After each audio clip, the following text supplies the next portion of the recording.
తాకట్లో ఉన్న మీ బంగారాన్ని విడిపించి ఆ రోజు ఆన్లైన్ రేటుకి కొంటాం. Sharma gold company. నమస్కారం, వెల్కమ్ టు సుమన్ టీవీ. నేను గీతాంజలి. ప్రస్తుతం మనతో పాటు ప్రముఖ ఆధ్యాత్మికవేత్త, జ్యోతిష్య పండితులు, బ్రహ్మశ్రీ చంద్రమౌళి వెంకటేష్ శర్మ గురూజీ మనతో పాటు ఉన్నారండి. వారు ఒక గురుస్వామిగా మనందరికీ సుపరిచితులే. అయ్యప్ప స్వామి గురించి ఎన్ని విషయాలు మనకి చాలా కూలంకషంగా తెలియజేస్తారు. స్వామి నమస్కారం. నమస్కారం తల్లి, నమస్కారం. లైక్ కొంతమంది చంటి పిల్లలకి కూడా మాల వేసేస్తూ ఉన్నారండి. ఇది సమ్మతమేనా? ఇది ఈ వారం నుంచి నేను చాలా ఫేస్ చేస్తున్నాను. నేను మొక్కుకున్నానండి, కడుపులో మా ఆవిడ పాపగా ఉన్నప్పుడు పాపను తీసుకొని ఇరుముడితో వస్తానని. నేను ఏం మొక్కున్నానండి, నేను మాట ఇచ్చానండి. అయిపోయి మీ దగ్గర మాట్లాడి ఆయనకి అదే పనే, నువ్వు ఎప్పుడన్నా మాటిస్తావు అడుక్కోవడమే ఆయన పనే, లేకపోతే మీరు రాకపోతే లేకపోతే శ్రమను ఆయన కొట్టుకోబోతుందా? తప్పు కదండి. చంటి పిల్లలండి వాళ్ళు, తల్లి ప్రేమలో ఉన్న వాళ్ళు. ఆ పిల్లకి ఎప్పుడు జుట్టు వేయాలి, ఎప్పుడు బట్టలు వేయాలి, ఎప్పుడు స్నాక్స్ వేయాలి, ఎప్పుడు టిఫిన్లు వేయాలి, ఎలా స్నానం చేయాలి, ఎలా పడుకోబెట్టి 4 లేపుతారండి పిల్లల్ని. వాళ్ళు బొట్లు పెట్టుకోవాలండి, జుట్టు అంతా విరబూసుకొని ఉండాలండి. మీరు మొక్కుకున్నారు, పైశాచికమైనటువంటి మొక్కులు మొక్కుకోకండి. మీరు శబరిమలకి తీసుకెళ్ళండి పిల్లల్ని, ఎవరు వద్దనట్లేదు. కానీ దీక్ష అనే పేరు మీద దీక్ష తీపించుకొని తర్వాత వాళ్ళు స్కూల్కి కూడా మేము ఇలాగే అయ్యప్ప దీక్షలోనే వెళ్తామని చెప్పి అక్కడ టీచర్ని వీళ్ళు ఇబ్బంది పెట్టి మీరు స్కూల్ చేర్పించేటప్పుడే అక్కడికి సైన్ పెట్టి తీసుకుంటారు కదా, నేను ఈ స్కూల్ నిబంధనలకు పాటించే నేను ఉంటానని చెప్పి. మరి అక్కడ వాళ్ళకి స్కూల్కి ఒక యూనిఫామ్కి ఒక వాల్యూ ఉన్నప్పుడు మీ దీక్షకు యూనిఫామ్కి వాల్యూ లేదా?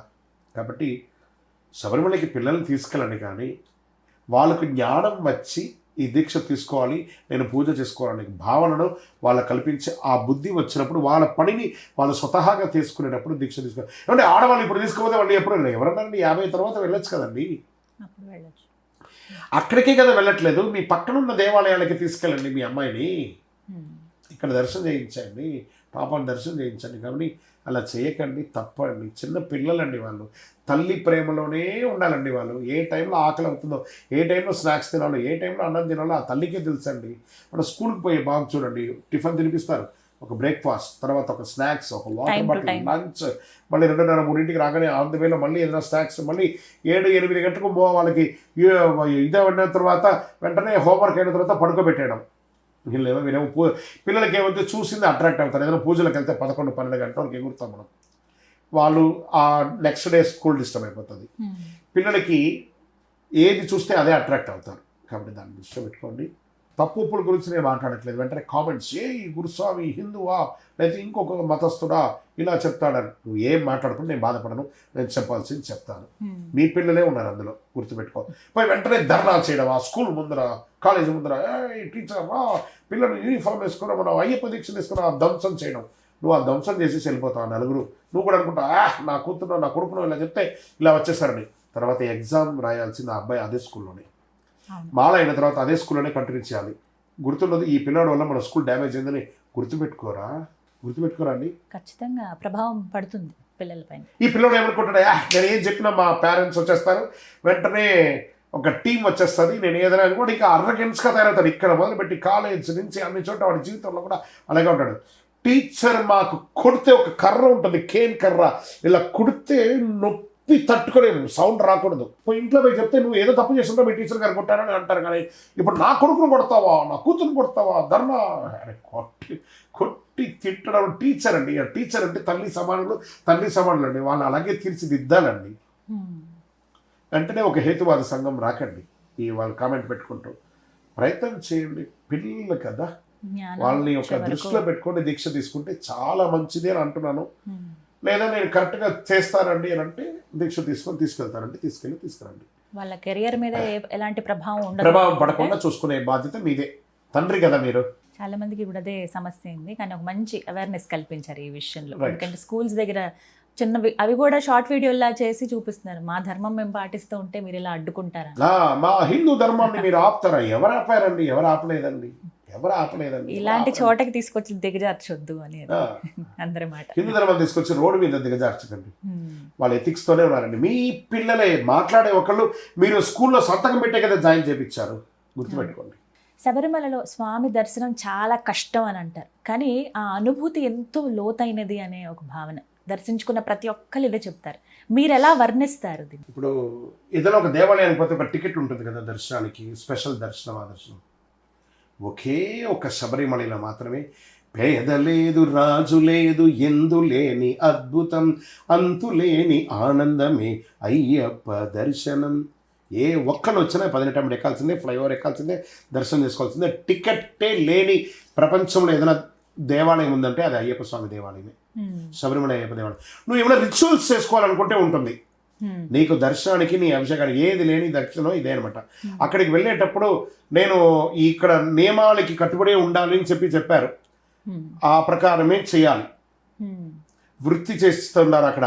వాళ్ళు అలా చేస్తున్నారు, ఇలా చేస్తున్నారు, వీళ్ళు ఇలా ఉన్నారు, వీళ్ళు ఇలా దీక్ష తీస్తున్నారు, వాళ్ళు ఇలా చేస్తున్నారని దానికోసం దీక్ష తీసుకోలేదు. మీరు మీ యొక్క జీవితాన్ని మార్చుకోవడం కోసం దీక్ష తీసుకున్నారు. మీలో ఏం మార్పు వచ్చిందో చూడాలని ఇతరులు మార్పు చేయడానికి మీరు కాదు ఉన్నది. అయ్యప్ప ఉన్నాడు, వాళ్ళ గురుస్వామి ఉన్నారు, వాళ్ళకి తెలుసు. అక్కడ అద్భుతంగా శబరిమల యాత్ర చేసి రావాలంటే ఫస్ట్ నీలో క్లెన్స్. ఇప్పుడు నేను ఒక కంప్యూటర్ ఉంది కదా పక్కన, కంప్యూటర్ వాడే ప్రతి ఒక్కరికి చెప్తాను, రైట్ క్లిక్ చేసి ఏం చేస్తాం మనం, రిఫ్రెష్. నేను ఇతరులు రిఫ్రెష్ చేయడానికి పెట్టడానికి మీరు కాదు, మీరు ఉద్ధరించడానికి మీరు కాదు, మిమ్మల్ని ఉద్ధరించడానికి మీరే ఉన్నారు. మీరే మీకు ఈ ప్రపంచంలో గొప్పవాడు ఎవరైనా ఉన్నారంటే వారి గురించి మీరు గురించి చెప్పకండి. I'm the great man, I'm the richest man, I have abundance అని చెప్పుకుంటారండి. నాతో అయ్యప్ప ఉన్నాడు, ఇంతకంటే ఏం కావాలి? తల మీద పిడుగొచ్చి పడుతున్న గాని అయ్యప్ప దయ ఉంటే భయం ఇంకా ఏమి. తల మీద పిడుగొచ్చి పడ్డా నాతో నా అయ్యప్ప ఉండగా నాకేం కావాలండి? నా గురించి నాకెందుకు దిగులు? నా గురించి అనుక్షణం నా అయ్యకు కదా దిగులు అని ఒక సరెండర్స్ రావాలి, 1 to 1 కనెక్ట్ అవ్వాలి. నా గురించి నాకెందుకు దిగులు? ఆ శరణాగతి ఉంటే నిజంగా దట్ ఈస్ కాల్డ్ సర్వస్వ శరణాగతి. రీసెంట్ గా చూసింది కూడా చాలా సంతోషం అనిపించింది. ప్రెసిడెంట్ గారు ఎంత గొప్ప అండి! భారతదేశపు మొదటి పౌరులు చక్కగా ఇరుముడి కట్టుకొని మెట్లు ఎక్కి దర్శనం చేసుకొని వస్తే that was a great moment. అద్భుతం నిజంగా. మాటలు భారతదేశపు చరిత్రలో మొట్టమొదటి ప్రెసిడెంట్ దర్శనం చేసుకున్నది ఇన్ని ఏండ్లలో. గర్వకారణం. భారతదేశం ఇలా మగుటమైపోయింది ఇప్పుడు. అంటే అర్థమైందా? భారతదేశపు రాజైన, ఢిల్లీకి రాజైన, తల్లికి కొడుకైనట్టు ఢిల్లీకి రాజే సాక్షాత్తు మన శబరిమల నాథుని యొక్క పాదదాసురాలు. మనం ఎంత అండి మధ్యలో ఉన్నాం, ఢిల్లీ నుంచి శబరిమలకి మధ్యలో ఉన్నాం మనం. ఎంత సంతోషం అనిపించిందో. కిరీటం కదండి, మణిమకుటం కదా. ఢిల్లీ అంటే ఒక కిరీటం. ముందెప్పుడు చూడలేదు, ఎప్పుడు చరిత్ర లేదు. మేమంతా అనుక్షణం చూసాం తెలుసా, ఆ టీవీని వర్ణించాం, ఆనందపడ్డాం. దాన్ని వక్రీకరించి కూడా కొంతమంది ఏదో చిన్న చిన్న కామెంట్లు పెట్టారు. అదంతా నాకు వద్దు. నాకు ఆ అమ్మ స్వామి ఎక్కడం, వెళ్ళడం, దర్శనం చేసుకోవడం, ఆహా అద్భుతం.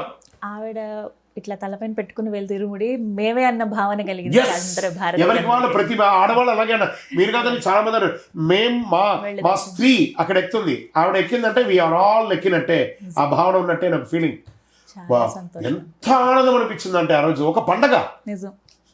భారతదేశానికి ఒక పండగ అండి. అక్టోబర్ 22 సహాయం తీసుకుంటూ అలా ఎక్కారు, అంతసేపు నిల్చున్నారు, స్వామి దర్శనం చేసుకున్నారు. అవును, చాలా సంతోషం. ఎంత డిసిప్లిన్ గా, మళ్ళీ ఎక్కడ కూడా ఆవిడ మాట్లాడలేదు, ఏ విధమైనటువంటి అహంకారం చూపలేదు. ఈ దేశానికి రాజు అనే ఒక ఫీలింగ్ ఇంచు కూడా లేకుండా సామాన్య ప్రజల అటు వెళ్ళి, జనరల్గా నేను ఇంతకుముందు చెప్పాను కదా, ఇక్కడికి రాగానే ఇటు పక్క వచ్చి కొబ్బరికాయ కొట్టడం, ఆ కొబ్బరికాయ ఆవిడ కొట్టడం అన్ని చూపించాం, అన్ని చూస్తాం మనం.